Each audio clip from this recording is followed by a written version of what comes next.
Bom dia, boa tarde, boa noite para você, querido amigo, querida amiga, que está aqui mais uma vez ouvindo esse vídeo. E hoje eu vou falar um pouquinho sobre dois versículos de Provérbios. Provérbio 29, o capítulo 29, versículo 11 e versículo 22. Eu juntei os dois em um para dar uma explicação maravilhosa que eu também entendi e quero partilhar com vocês. E assim quero que vocês também façam, tá? Ouve e partilha. A sabedoria nasce aí, né? No conhecimento partilhado. O versículo 11 fala assim: o insensato, ele desafoga todas as suas paixões, né? Todas as suas tolices, mas o sábio as contém e a acalma. Em algumas versões está escrito: o sábio as contém e domina-se. E o verso 22 do capítulo 29 fala: o homem irado provoca briga, e o homem enfurecido multiplica os crimes. Então, o que ela que vai falar aqui para nós? Vai falar do quê? Do tolo, das suas tolices. O que o tolo faz? Né? Ele não fala, ele grita, ele fala, bota para fora. E que você, quando você coloca para fora as coisas com a boca, você está falando do quê? Do que o coração está cheio, né? Então, e se você responder ao tolo na altura que ele vem gritando, você vai se tornar tolo como ele também. O sábio não. O sábio, ele acalma, né? Ele não se iguala, ele responde com tom baixo, com o próprio silêncio, né? E aí com isso você vai acalmando a ira desse tolo. E o tolo, ele entende que tem que falar as coisas aos berros, né? Quantas vezes você já não fez isso, né? Querendo educar a criança com berros, achando que isso vai resolver. Querendo dominar, né, na casa, você esposa. Quantas vezes a gente já não se deparou gritando, brigando com os filhos, brigando com o esposo, brigando com, né, com o cônjuge. Achando que vai resolver, eu já fiz isso muitas vezes e nunca resolveu. A violência só gera violência, né? Por isso ele fala, né? Acalma-se e domina-se. Como? Como que eu tenho? Tendo domínio próprio. E como é que eu tenho domínio próprio? Paulo chega uma vez em Corinto, e se vocês lerem lá, né, as cartas de Paulo a Coríntios, e ele vai falar para uma igreja de Corinto, e é uma igreja que estava, assim, muito problemática. Com certeza, né, estava faltando muito amor, né? Aquele amor ágape, aquele amor que vem de Deus, aquele amor que nos acalma. E ele começa a falar sobre as características do amor. Lá em Coríntios 13 você vai ver aquele amor ágape, né? Que é o amor de Deus para com seus filhos. E aí ele começa a falar sobre esse amor a toda a comunidade. Ele começa a trazer a característica desse amor. Então aí ele fala o quê? Quais são as características do amor? O amor, ele é o quê? Ele é passivo. Passivo não, ele é paciente. Ele é bondoso. Não é invejoso. Não se vangloria. Não se ostenta, né? Não busca seus próprios interesses. Não se ira facilmente. A ira é dos tolos, não é do sábio. E em Provérbios, então, né? Como é que eu faço, então, para não me irar facilmente? Sendo prudente. Em Provérbios 8, gente, eu convido vocês a ler Provérbios. Provérbios 8 é maravilhoso. Eu me encanto com Provérbios 8.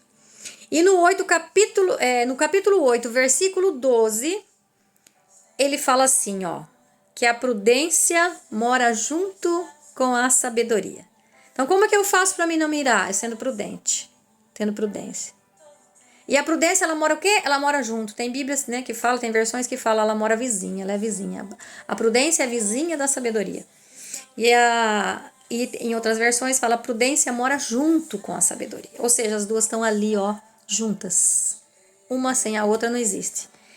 E como eu acesso a sabedoria? Buscando a árvore da vida. E a árvore da vida é quem? É o próprio Jesus. É o próprio Jesus. Se vocês lerem a Bíblia lá em Gênesis, lá no comecinho, quando Deus criou, no princípio, Tinha a árvore da vida e a árvore do conhecimento do bem e do mal. Jesus estava ali junto, né? Deus e Jesus, o Espírito Santo juntos, os três ali. Então, a sabedoria, você busca a árvore da vida é Jesus. Então, quando eu acesso a Jesus, quando nós acessamos Jesus, nós não apenas, não é apenas através da educação. Jesus não veio para nos educar.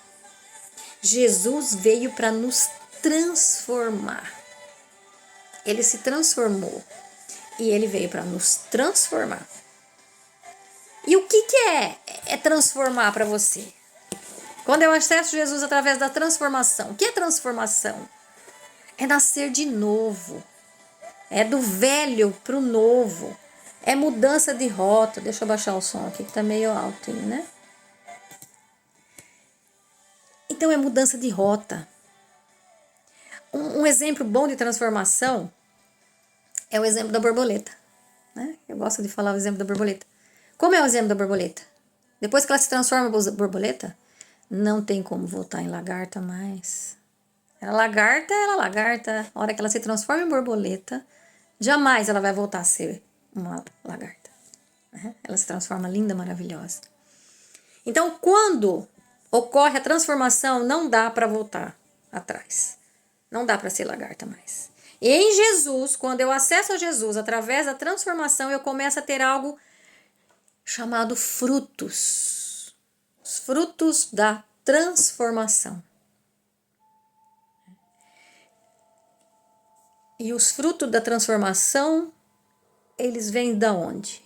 São chamados frutos do Espírito. Frutos do Espírito. O Espírito Santo. No Antigo Testamento, o Espírito Santo agia de uma forma. E ele agia com Jesus, agia de outra forma. E agora com a gente, ele age de uma outra forma. No Antigo Testamento, ele agia através dos profetas.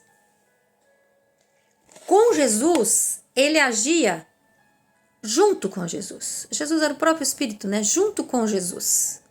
E hoje, nos nossos dias, ele age dentro de nós. Dentro de nós, o Espírito Santo. Então, veja, os frutos do Espírito é que nos faz ter sabedoria, e os frutos do Espírito é o que nos faz ser sábios, é o que nos faz ser prudentes, é o que nos faz ter domínio próprio. E como é que eu sei se eu estou cheio do Espírito Santo? Olhando para os frutos do Espírito. Aí eu vou lá em Gálatas 5, versículo 22.